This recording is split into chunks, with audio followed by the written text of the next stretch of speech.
Based on the controller I'm holding, you may assume that I'm playing a game on the Super Nintendo. Well, you would be wrong. I'm actually playing a game on the Commodore 64.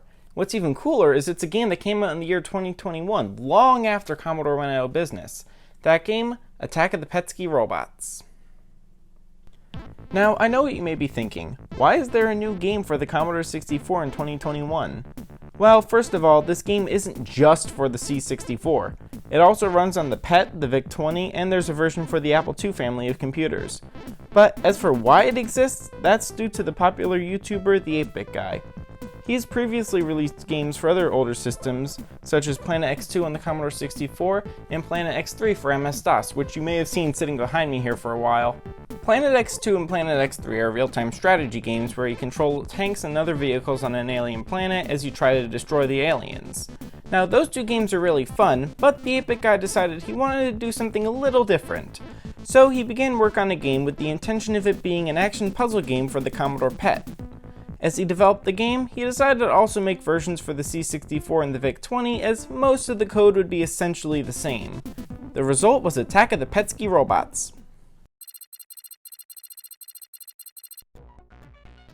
Now, considering this game wasn't made by a big game development studio, the presentation here is very professional.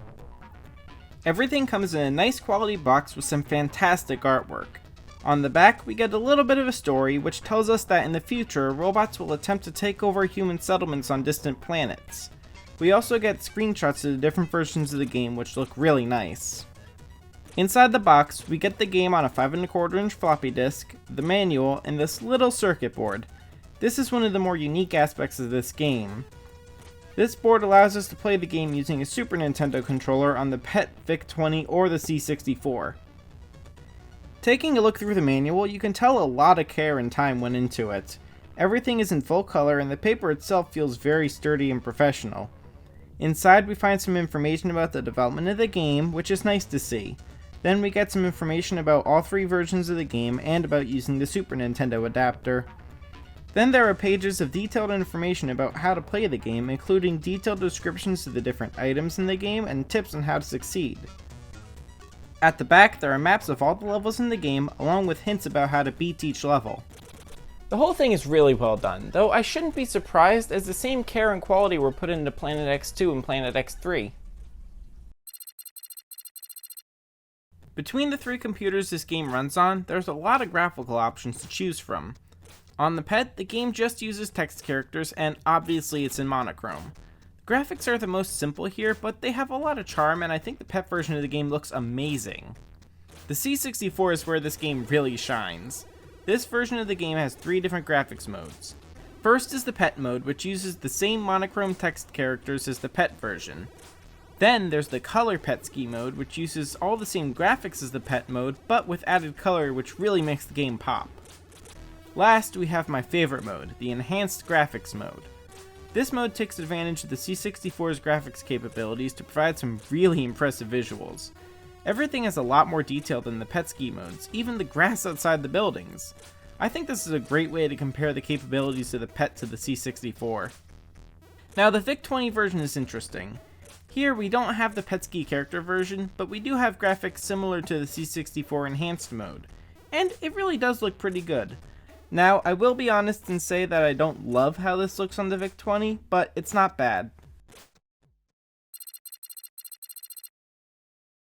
As I mentioned before, Attack of the Petscii Robots is an action puzzle game where you have to destroy evil robots. You use your weapons and the environment around you to find the best and most efficient way to dispose of the robots. Sometimes your best option will be to block the robot with a chair and shoot it, or you could try to lure it into a trash compactor. Now, using your environment to defeat enemies obviously is not a new idea. It's something that's been done in many games before. But it just works so well here as the whole game was built around this idea.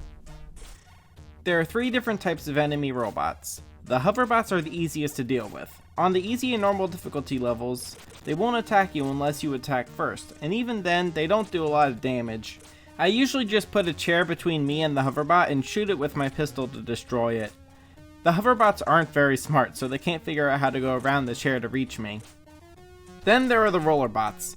These guys are a little more difficult to deal with. If they can see you and are lined up with you, they'll shoot regardless of whether or not you attack first. They also have much tougher armor than the hoverbots, meaning that it takes many more shots with your pistol or a couple of explosions to destroy them. It's best to avoid these guys until you have time to work out a strategy for destroying them. The hardest bot to destroy is EvilBot.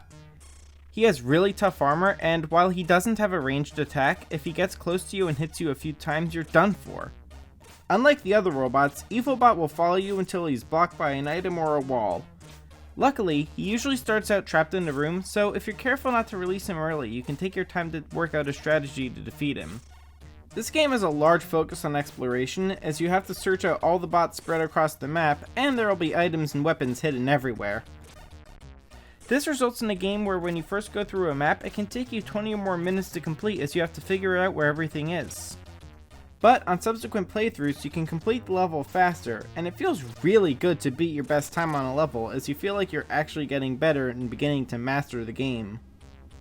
The overall gameplay here is really quite intuitive, and while the game doesn't hold your hand at all, you don't really need it to since it's fairly straightforward to figure out how to play the game. One of the coolest aspects of this game, in my opinion, are the control options. So naturally you can control the game with a keyboard, and that itself works pretty well, and the default keyboard controls are easy to learn. Then on the C64 and PET versions of the game, you can define your own custom key set, and that is an awesome feature, although personally I think the default keyboard controls are great.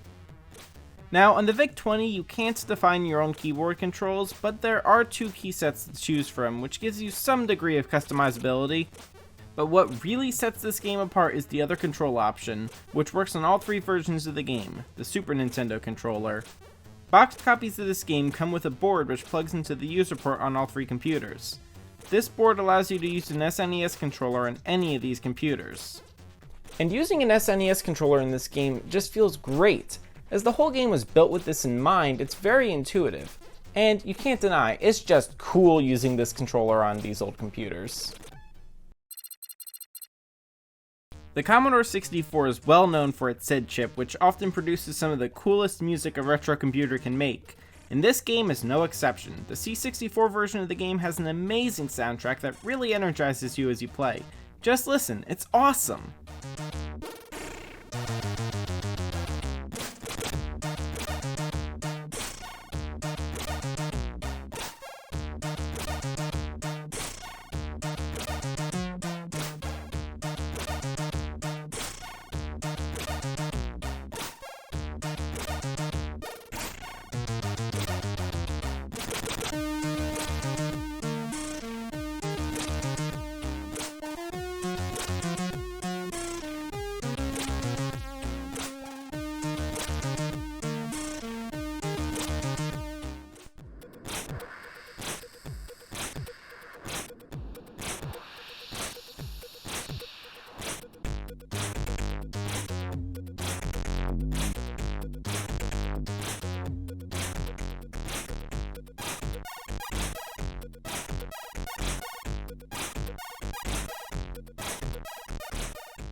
As a nice bonus, from the main menu, the number keys work like a jukebox, letting you listen to the game's music, which I really love.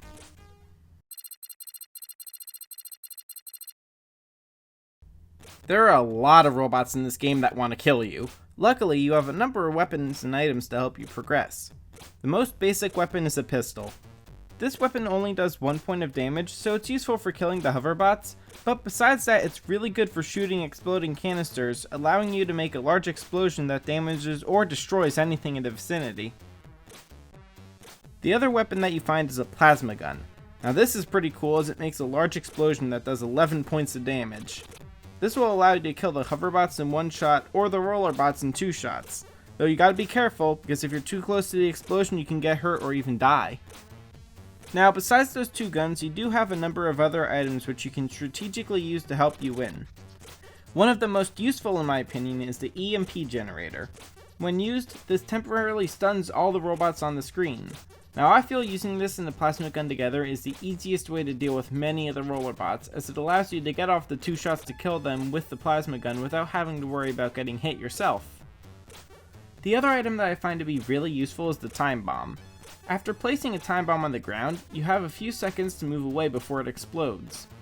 Using this in a confined space or timing it very carefully is a great way to destroy nearby robots. Just be careful not to blow yourself up.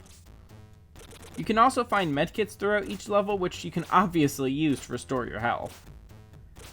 The last item, which I only recently figured out how to use effectively, is the magnet. Now if you place the magnet in the path of a nearby robot and the robot rolls over it, it'll go crazy for about 15 seconds. The robot will move around randomly and not attack you. Now, because of the random movement, the robot also becomes very hard to shoot. So why would you want to do this? Well, if you place another magnet on the ground and the robot moves over it while it's already going crazy, it'll never go back to normal.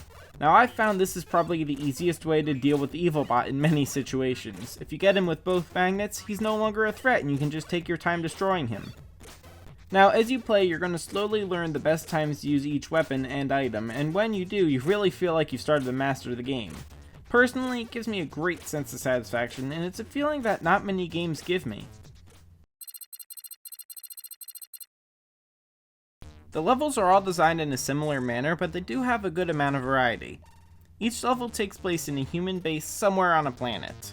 There's usually at least one building, though sometimes there are more, and you navigate through the buildings searching all the rooms for robots and useful items. There are also robots and items outside the buildings, and each map is pretty big, so you have to do a lot of exploring to find everything. On the more spread out maps, there are even some pretty creative ways of getting around. Sometimes you'll come across a bridge linking two islands, but be careful, if an explosion goes off nearby it could destroy the bridge and make the level unwinnable. Sometimes you'll come across a random dock. If you wait, eventually a raft will show up and take you to another island. Now probably the coolest transport method is the transporter. This is like something right out of Star Trek, allowing you to travel to another spot somewhere else on the map.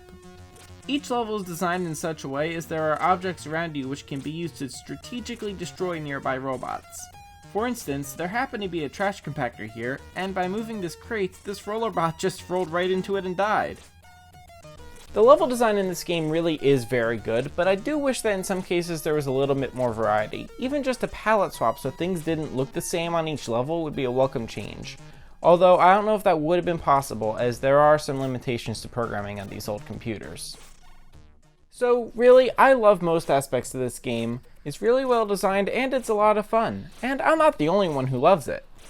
This game has become very popular, and it's now being ported to many other systems, such as the upcoming Commodore VIC-16, the Apple II family of computers, with a version specific to the Apple II GS in the works, and there's even a port in production for the Atari 8-bit family of systems.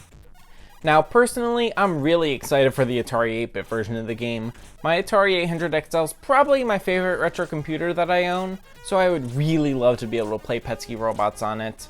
Now, it has been a while since we got an update on that version, but hopefully someday soon I'll be blowing up evil bots on my Atari. Now, the fact that this is becoming one of the most ported homebrew games of all time really says a lot about it. The game has a lot of depth, and it's easy enough for anyone to pick up and play, but at the same time it's difficult to master. So, whether you're a Commodore fan, an Apple fan, or you're just looking for a fun game to try, I highly recommend you check this game out. I promise you'll have a lot of fun with it. Thank you so much for watching. If you enjoyed the video, please leave a like and consider subscribing. There really is a lot to like about this game. If you've played it, what's your favorite part about it? Please let me know down in the comments. Now, if you haven't played this game but you want to check it out, I'll put a link in the description to the 8-Bit Guy's website where you can purchase the game for Commodore or Apple II computers. Well, until next time, so long.